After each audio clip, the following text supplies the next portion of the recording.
So I just searched the word leadership on Amazon.com and over 125,000 books came up. So what in the world do you do if you're someone who's interested in professional development and you're trying to figure out what books to read? Well, don't worry, I've got you covered. My name is Dr. Patricia Thompson. I'm a corporate psychologist, executive coach, and author, and in today's video I'm going to be covering some of my favorite books for professional development.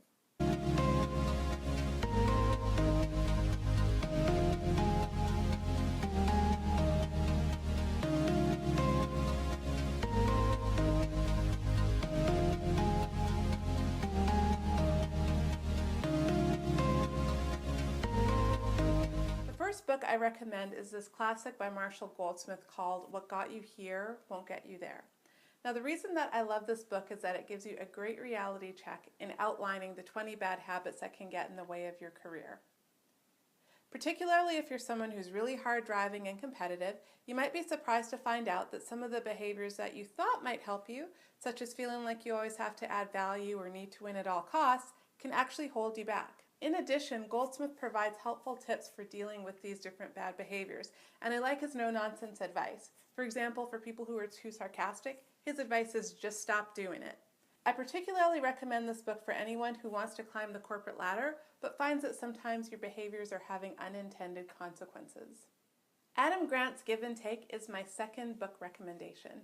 Adam Grant is a really fascinating individual. He's the youngest tenured professor at Wharton, and he's got a really impressive background. And what I really like about this book is that it turns what a lot of people typically think about business entirely on its head. You know, we always hear sayings like it's a dog-eat-dog world or nice guys finish last. However, Grant, who's done a great deal of research on behaviors associated with success, has found the exact opposite. His research has actually shown that people who are the most giving also experience the most success. And there are a few caveats related to that you can read the book for, but it's a very fascinating read. I think this book is a great read for people who are heart-centered leaders who are giving and who want some validation for their approach. And I also think it's a good read for people who think that they have to claw their way to the top because they're about to get a rude awakening when they familiarize themselves with the research. Okay, so the next book that I'm recommending is one called The Charisma Myth by Olivia Fox-Cabane. I think that's how you say it.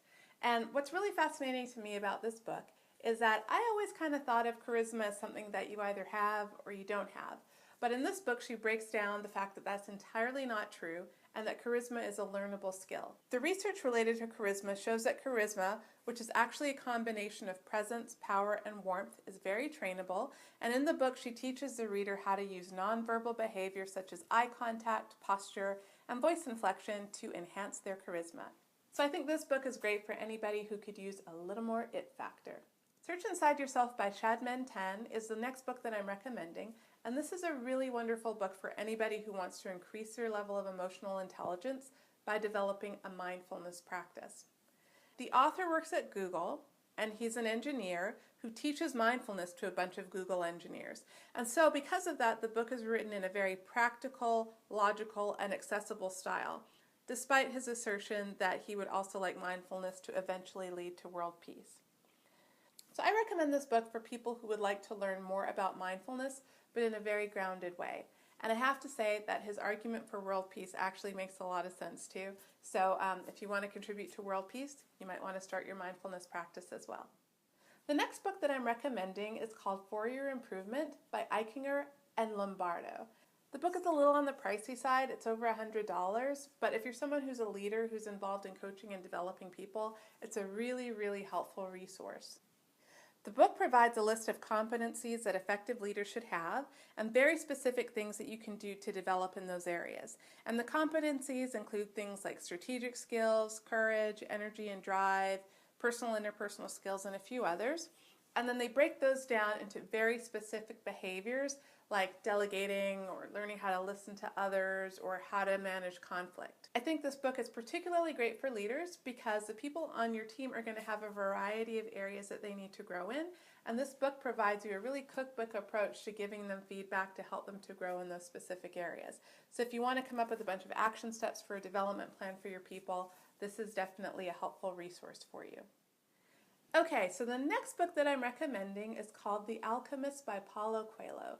And for those of you familiar with the book, you know that it's not a business book at all, but I think it's a really helpful book for anybody who's on a personal journey, because personal journeys are filled with challenges, they're filled with setbacks, they're filled with a sense of purpose, and this book is a really inspirational read for anybody who's going through that. The book is a fable of a young shepherd who decides to follow his heart to achieve more fulfillment in his life.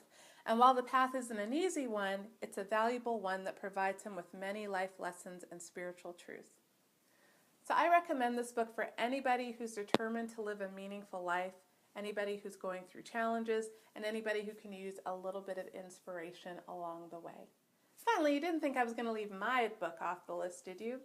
The book that I wrote is called The Consummate Leader, a holistic guide to inspiring growth in others and in yourself, and I actually wrote the book to fill what I saw as a gap in the leadership book literature. I find that a lot of leadership books can oversimplify leadership and make it seem like if you follow steps 1, 2, and 3, then ta-da, you're going to be a really effective leader. Well, having been an executive coach and corporate psychologist for over 10 years, I know that it simply doesn't work that way. If being that good of a leader was that easy, then everybody would be a great leader. So really developing your leadership skills takes work. It takes an ability to look at yourself.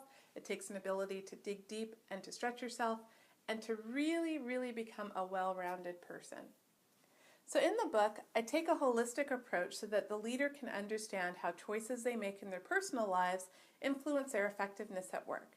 And things like physical exercise, nutrition, meditation, and how you manage your moods, for example, have been shown to influence your effectiveness in the workplace, and I outline how you can use those to your advantage.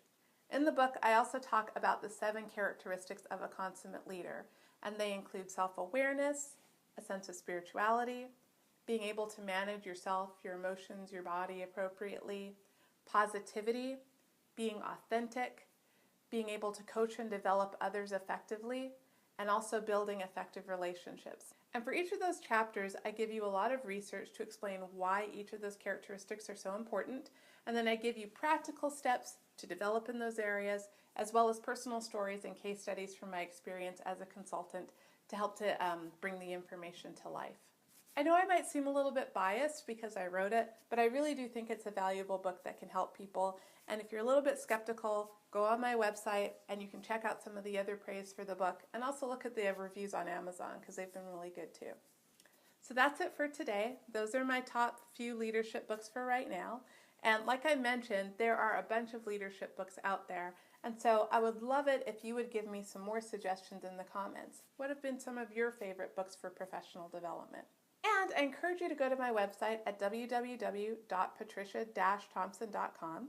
And on the website, you can learn more about me, you can learn more about my book, you can find out how you can work with me, and you can also visit my blog for more helpful tips to help you in your professional development. So that's it for today, and have a wonderful day.